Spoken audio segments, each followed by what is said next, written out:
तो chronic inflammation में as I told you बच्चों, क्रॉनिक इन्फ्लेमेशन एक्यूट इन्फ्लेमेशन में पढ़ा था कि बहुत छोटे समय के लिए होती है, तो क्रॉनिक इन्फ्लेमेशन बहुत प्रोलॉन्ग होती है, बहुत लंबी होती है। पहली बात, राइट? यस और नो? Yes sir. ठीक है।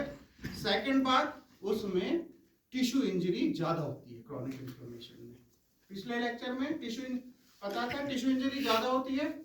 यस और नो? किसकी वजह से होती है? इधर ऑफेंडिंग एजेंट्स की वजह से या फिर इन्फ्लेमेटरी मीडिएटर्स या हमारी ही सेल्स की वजह से इंजरी होती है। Got it? तो पहला क्या है? लंबे समय के लिए होती है। दूसरा टिश्यू इंजरी होती है। और तीसरा अटेम्प्ट टू रिपेयर साथ साथ में चलता है। तो तीन पार्ट्स क्रॉनिक इन्फ्लेमेशन के मुझे जल्दी जल्दी बताएंगे। एक, बहुत ये लंबे समय के लिए होती है। दूसरा टिश्यू इंजरी होती है। तीसरा अटेम्प्ट टू रिपेयर या हीलिंग बहुत तेजी से साथ में चलती रहती है। तो कॉजेस क्या क्या हैं क्रॉनिक इन्फ्लेमेशन के, एक बार रिवाइज करेंगे। सबसे पहले तो पहला होता है परसिस्टेंट इन्फेक्शन। ठीक है, बहुत सारे इन्फेक्शन ऐसे होते हैं जो कि एक्यूट इन्फ्लेमेशन से ठीक नहीं हो पाते, जैसे कि ट्यूबरकुलोसिस मेनी अ टाइम्स। ठीक है, हाँ, कई सारे बैक्टीरिया हैं, वायरस है, ठीक है, हाँ, फंगाई है, हेलमिंथिक इन्फेक्शन है, जो कि हम एक्यूट इन्फेक्शन से कंट्रोल नहीं कर सकते। उनकी वजह से हमारा अगर परसिस्टेंट इन्फेक्शन है तो वो क्रॉनिक इन्फ्लेमेशन में चला जाएगा। गुड, हाँ, राइट और रॉन्ग? Yes sir. दूसरा है हाइपर सेंसिटिविटी डिसीजेस। दूसरा क्या है बच्चों?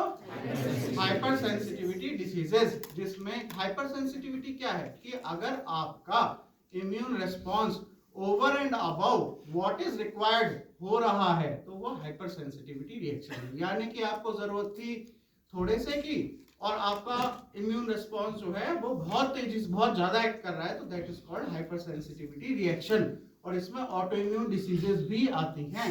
तो ऑटो इम्यून डिसीजेस जो हैं उनमें बहुत सारों में आपकी क्रॉनिक इन्फ्लेमेशन दिखती है, राइट? बहुत सारे मेटाबॉलिक डिसऑर्डर्स होते हैं, जैसे मैंने पिछली बार आपको बताया था एथरोमा, है ना? वहां पे वो चीज इकट्ठी हो गई जहां पे नहीं होनी चाहिए थी। आपका ही बॉडी का मेटाबोलाइट है, राइट?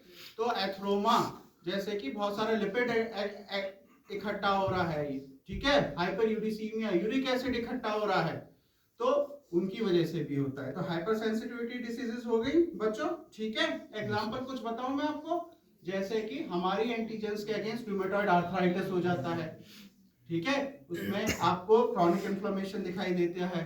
फिर आपको इन्फ्लेमेटरी बॉल डिसीजेस हो जाती है। इन्फ्लेमेटरी बॉल डिसीजेस में क्या होता है, हमारे गट के जो बैक्टीरिया, पहले हम सोचते थे ये हमारा भाई है, अब हम उसी भाई को सोचने लगे हमारा दुश्मन है।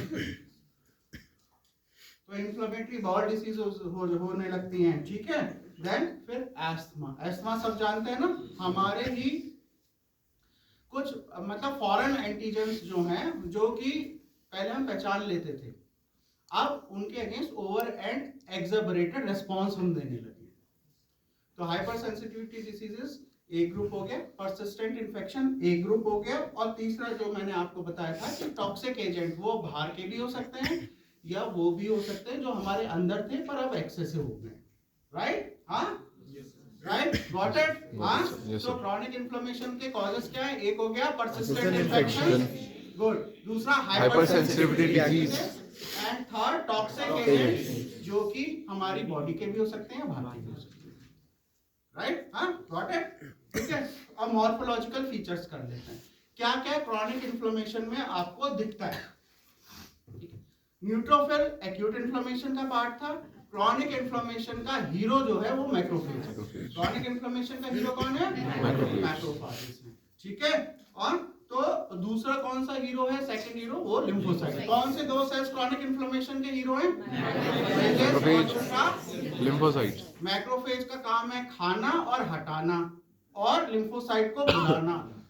और लिम्फोसाइट का काम क्या है? मैक्रोफेज को जगाना कि भाई खाओ। दोनों एक दूसरे को स्टिमुलेट करते रहते हैं, ठीक है। हाँ, लिम्फोसाइट्स का काम क्या है? लिम्फोसाइट्स का काम है पहले मैक्रोफेज बुलाएगी, फिर लिम्फोसाइट दोबारा बहुत सारे मैक्रोफेजेस को बुलाएगी और लिम्फोसाइट्स को बुलाएगी, ठीक है, तो दो मेन सेल्स कौन सी क्रॉनिक इन्फ्लेमेशन में? मैक्रोफेज और लिम्फोसाइट। Very good. देन मैंने ऐसे आपको दूसरा फीचर क्या बताया, माइक्रोस्कोप में देखने को क्या मिलेगा? Attempt to heal.